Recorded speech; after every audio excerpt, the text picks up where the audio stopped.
Our men and women in uniform, for years since 1952 approximately, have been bound by a code of conduct that began in the Eisenhower administration.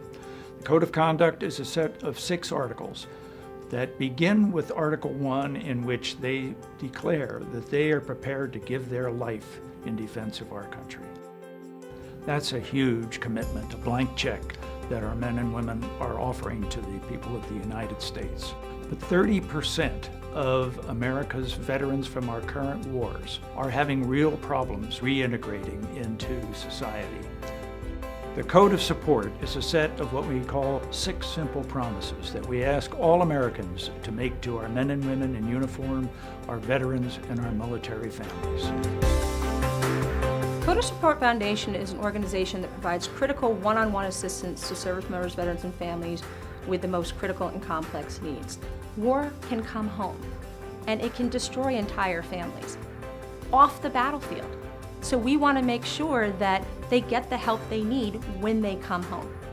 We have found that people don't come in pretty little boxes, and when they're in crisis, they need more than one thing, and it's hard to navigate the field. And so our veteran peer navigators are not only there with them to really help identify, because they've been through a lot of the same things, but really help them find all the different things they're going to need to really truly transition out of the military successfully into civilian world. Are you inflicted with PTSD currently at this time? When clients contact us, they're dealing with a crisis situation.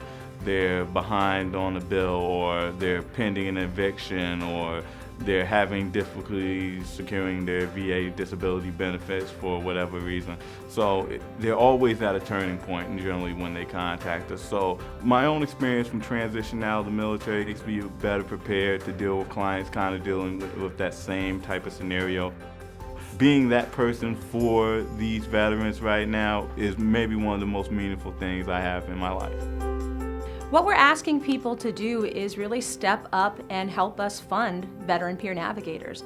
Not only do we give a veteran a job, right, which is huge in itself, but then they're able to turn around and help hundreds and hundreds of service members, veterans, and families every single year. As a veteran peer navigator, my greatest frustration is having a wait list of people.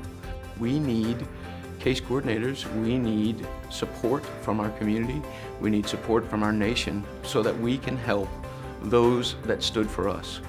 Our biggest fear with having a wait list, honestly, is someone will give up, that will fail them, you know, and we don't want to do that. And all the work that we've done so far, we're proving success. We're seeing long-term good outcomes for our clients, so we know it works.